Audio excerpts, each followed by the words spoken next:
मैं जब तक सांप को नवाबों की हवेली से बाहर नहीं निकाल के लाता यहाँ, किसी और चीज के बारे में नहीं सोच सकते। शादी के बारे में तो बिल्कुल नहीं।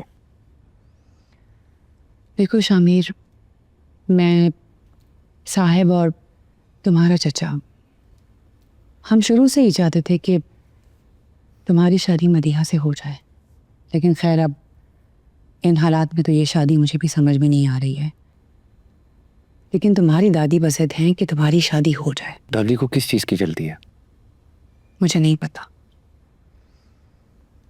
मुझे ऐसा लगता है कि शायद मदीहा बहुत दुखी है, इसीलिए तुम्हारी दादी उसके दुखों पर मरहम रखती है। बात कर लूँ मैं मदीहा से। जब तक साहब बाहर नहीं आते हम किसी और चीज के बारे में नहीं सोचेंगे, खास तौर पे ये शादी बारी। ठीक है, तुम्हें जो सही लगता है वही करो। हाँ, तुमसे एक बात करनी थी शामिर। क्या रहे? तुम अब भी नवाब की बेटी से मोहब्बत करते हो? करता था।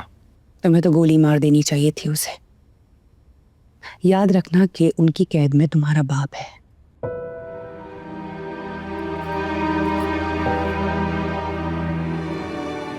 तुमने मारा क्यों नहीं मुझे? मैं तुम्हारे एहसान तले दबकर नहीं जी सकती। मोहब्बत की थी तुमसे। इस मोहब्बत का कोई अंजाम नहीं है। हजारों लोग मरेंगे, सब कुछ जल के राख हो जाएगा। इसलिए तुमने मुझे धोखा देकर सब कुछ छीन लिया। मैंने जो किया वो बिल्कुल सही था।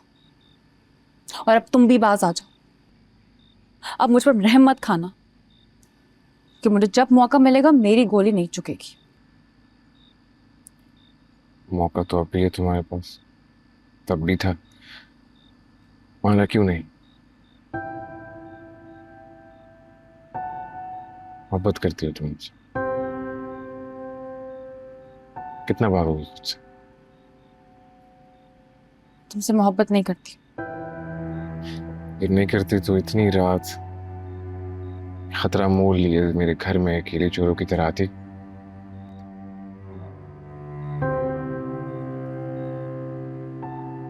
और ये जानते हुए भी कि मैं तुम्हें जितना चाहूं नुकसान पहुंचा सकता। तुम मुझे नुकसान नहीं पहुंचाओगे? नहीं, कभी भी नहीं। मैं तुम्हें कभी नुकसान नहीं पहुंचाऊंगा। और अगली बार अगर मौका मिले तो इसी तरह छोड़ दूंगा।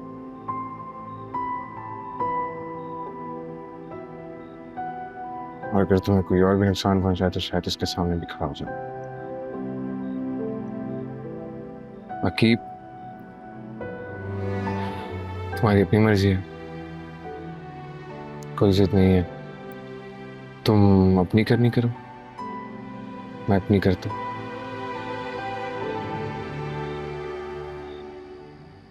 जा सकती हो तुम। यहाँ जाने के लिए नहीं आई।